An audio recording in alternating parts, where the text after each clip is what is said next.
I'm delighted to say we are now joined by former professional boxer and Commonwealth champion Stacey Copeland. Thank you so much for getting up very early in the morning to talk to us, because I know this was a late one last night.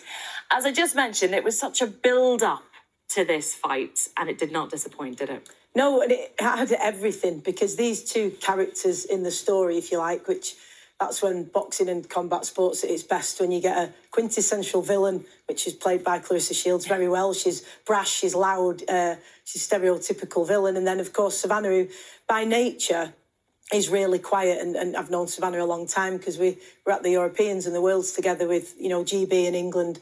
Naturally, just a very quiet person. So her confidence has been phenomenal, especially under the tutelage of Peter Fiore. She's gone from literally being someone who was almost too shy to have a conversation with people to, stepping out in front of 20,000 in an arena, which I guess is one of the powers of sport, whether you do it at the elite level or grassroots. It can be massively empowering and great for your confidence. So it had that. Then the clash of styles, completely different styles as well. So both in and out the ring, we had a bit of everything. And I have to say, on a personal level, I'm absolutely gutted for Savannah, because I would have loved for her to have done it. But Claressa was just outstanding last night. She was outstanding, but as you say, she'll be delighted with her performance, Savannah, I'm talking about. When you consider this has already been described as perhaps one of the fights of the year. And Shields did say, she really, it was a tough fight. Let's put it that way. It was real. The pace of it, I think, was what was surprising, because every single round they sort of went toe-to-toe all out. There was no sort of easing in or, being patient, or it wasn't that game of chess thing that sometimes you get when the very best come together. They both absolutely went for it, and there was a few technical things you could say about, range and distance, but at the end of the day, Claressa's hand speed, her ability to, defensively, she's so evasive. So while Savannah has got that immense power, you have to land that shot and you have to land it as clean as possible. And if you can't, then it's really difficult against somebody like that who is so defensively astute and just, can get those shots off so quickly. But what a fantastic spectacle. And I must say, for every single fighter on the card, it wasn't just that, that the co-main event was exceptional and, the whole card. And I think we've seen some future superstars in Caroline Dubois, for example, as well, which is brilliant for the sport, for those coming through. And what does it say that it was at the O2?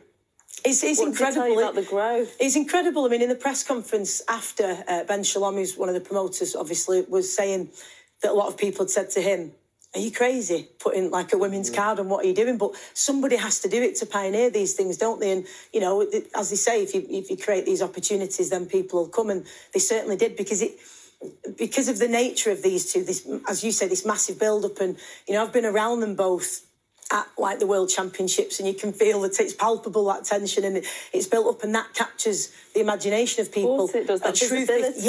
A true 50-50 fight where people really want to know, and that doesn't matter male or female. You want to know who's actually going to come out on top. Anything could happen. They're both big punchers, so it was that excitement that captured it, and it's just brilliant. Now it's been done, it'll be done again. Real needle between them as well. Oh, yeah. Beforehand. Am I right in recalling that at Madison Square Garden, Katie Taylor was top of the bill, wasn't she? Yes, and Amanda Serrano. Yeah, so it's happening on both sides of the Atlantic. Yeah, and it's great to see it happening here, because historically America has been the place where women and men could have these massive opportunities in boxing.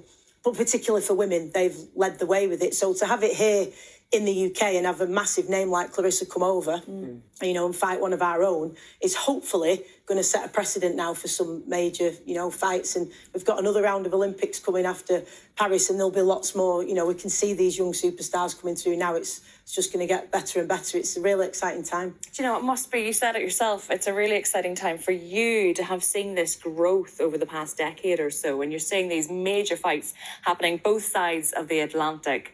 With Katie Taylor and, of course, the fight last night. What do you want to see next? Where's the progress still to be made in women's boxing? I think it'd be great to have equal weight categories at the Olympics for women, because that broadens the field of opportunity, because the pathway at international level is incredible. You're talking about the holistic approach to an athlete with nutrition, strength and conditioning, the amazing opportunities that they get. That is the talent pathway with which then, they can take into the professional ranks, and it just ups the standard. It makes the level much better. So we've got to ensure there's plenty of pathways for talent to be met with opportunity, and, then it's limitless, isn't it? And for Shields and Marshall, already there's talk of a rematch. I know. What do you think?